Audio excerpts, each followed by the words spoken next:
Meu Senhor e meu Deus, creio firmemente que estás aqui, que me vês, que me ouves. Adoro-te com profunda reverência. Peço-te perdão dos meus pecados e graça para fazer com fruto deste tempo de oração. Minha Mãe Imaculada, São José, meu Pai e Senhor, anjo da minha guarda, intercedei por mim. Durante o século XVII, a fé cristã cresceu na Coreia através de leigos, sem a presença de sacerdotes, e desde o início que os cristãos sofriam terríveis perseguições e muitos sofriam mesmo o martírio. Durante o século XIX houve muitos. E hoje celebramos os santos André Kim Taegon, Paul Chang Azang e companheiros. Eles faziam parte de um grupo de 103 mártires. André Kim Taegon foi o primeiro sacerdote coreano e Paul Chang Azang era leigo. Entre os mártires coreanos estavam 3 bispos, 7 padres, mas a esmagadora maioria deles eram leigos heroicos, homens e mulheres, casados e solteiros de todas as idades, inclusivamente crianças. Todos eles foram canonizados pelo Papa João Paulo II em 1984. Este primeiro sacerdote, André Kim Taegon, era filho de coreanos convertidos que também foram perseguidos e também deram a vida por ti, Senhor. André, foi batizado aos 15 anos e viajou muitos quilómetros para o seminário de Macau. Depois, já ordenado sacerdote, voltou para a sua terra com a missão específica de providenciar que mais missionários entrassem por uma rota marítima que escapasse aos que perseguiam os cristãos. Entretanto, nisto foi preso, torturado e finalmente decapitado no Rio An, perto de Seul, a capital. Paul Chang Azang era um leigo, um homem casado de 45 anos. E o cristianismo chegou à Coreia durante a invasão japonesa no século XVI, quando alguns coreanos foram batizados, provavelmente por soldados japoneses cristãos.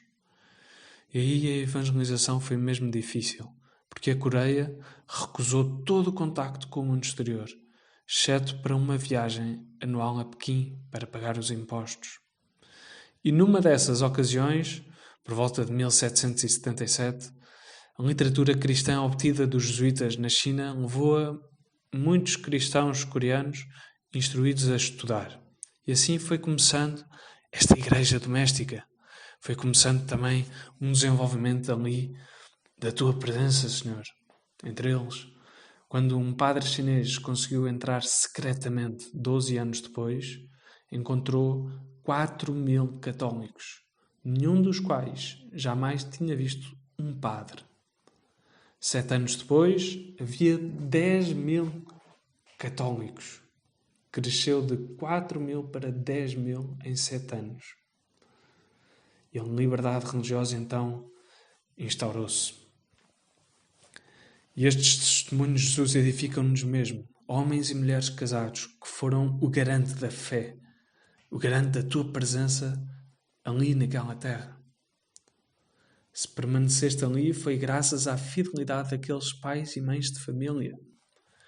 Entre os que foram canonizados pelo Papa João Paulo II estavam 47 senhoras e 45 homens. Fruto da fidelidade destes, hoje há aproximadamente 4 milhões de católicos na Coreia. E de certeza, quase que aposto Jesus que destes mártires, nem todos eram católicos logo no início. Alguns foram-se convertendo pela amizade com outros tantos, tendo chegado ao culminar do amor, dando a vida por ti. Neles cumpriu-se aquilo que já nos lembrava Tertuliano: sangue de mártires é semente de cristãos. E hoje, Jesus, tu falas-nos pelo testemunho destes mártires.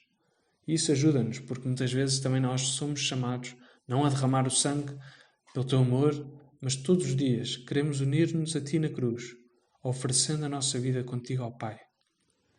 Se alguém quer vir após mim, negue-se a si mesmo, tome a sua cruz dia após dia e siga-me.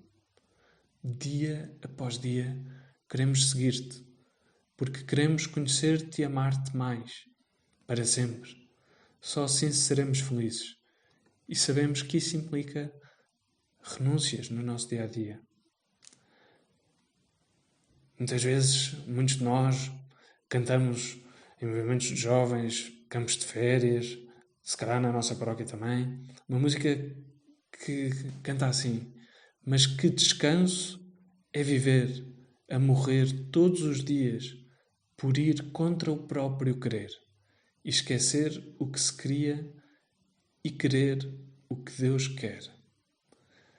Mas que descanso é viver, a morrer todos os dias por ir contra o próprio querer, e esquecer o que se queria e querer o que Deus quer. Certamente, para estes mártires, morrer e dar a vida não foi a coisa mais cómoda e planeada deste mundo, mas não deixaram de morrer descansados, porque mesmo estando a ir contra o próprio querer, contra aquilo que mais lhes apetecia, lhes era mais cómodo, estavam a esquecer isso que lhes apetecia, que lhes era mais cómodo. Para quê? Para quererem o que Deus queria, para quererem a vontade de Deus. Queira também eu hoje, Senhor, o que Tu queres. Jesus, que eu queira mesmo o que Tu queres, como Tu queres, quando Tu quiseres. E alguns de nós certamente já fomos ou estamos a ser chamados por Deus a oferecer-nos em situações extraordinárias, como é o caso de alguma doença.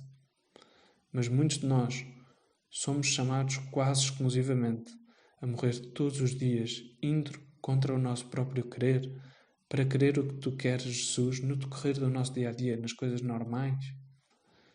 Para vermos onde e como queremos examinar também a nossa organização do tempo, o nosso caráter, que pode ter alguma coisa que sacrifica desnecessariamente outros. É mesmo impressionante. Isto que tão assertivamente e com uma pertinência enorme nos ajuda a ver, a perceber como no nosso dia-a-dia, como é que podemos renunciar a alguma coisa na nossa vida. Principalmente dos nossos, se calhar, alguma palavra torta, ou assim, não necessariamente coisas materiais, também, mas principalmente em nós mesmos, no nosso caráter. E São José Maria ajuda-nos muito no seu livro Caminho, no capítulo da mortificação. Começa logo no segundo ponto desse capítulo.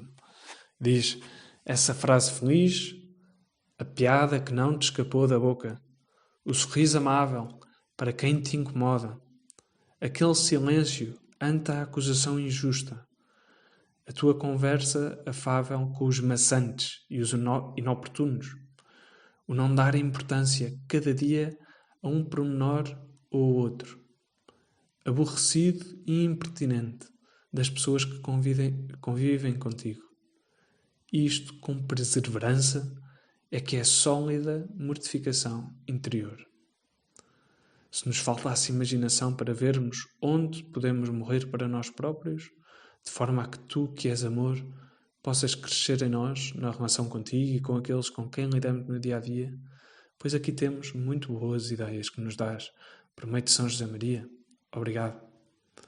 Nossa Senhora era uma pessoa que podia escolher como nós aceitar a Tua vontade, que ela ia descobrindo, às vezes de forma mais esperada, outras vezes de forma mais inesperada, e soube sempre viver descansada e em paz interior, alegrando outros, mesmo vivendo a morrer todos os dias, com alguma pequenina ou às vezes maior mortificação por ir contra o que lhe era mais cômodo, esquecendo o que lhe apetecia e querendo o que Tu querias para ela. Ajuda-nos, Mãe, a vivermos também descansados, vivendo todos os dias por ir contra o nosso próprio querer, esquecendo o que queríamos, esquecendo o que nos apetecia, o que nos era mais cômodo, e querendo o que realmente Tu queres, porque sabemos que é isso que nos faz mais feliz.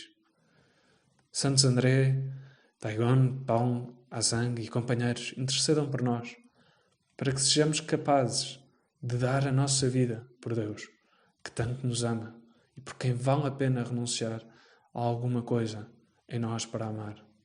Senhor, que eu queira o que Tu queres. Dou-te graças, meu Deus, pelos bons propósitos, afetos e inspirações que me comunicaste nesta meditação. Peço-te ajuda para os pôr em prática. Minha Mãe Imaculada, São José, meu Pai e Senhor, anjo da minha guarda, intercedei por mim.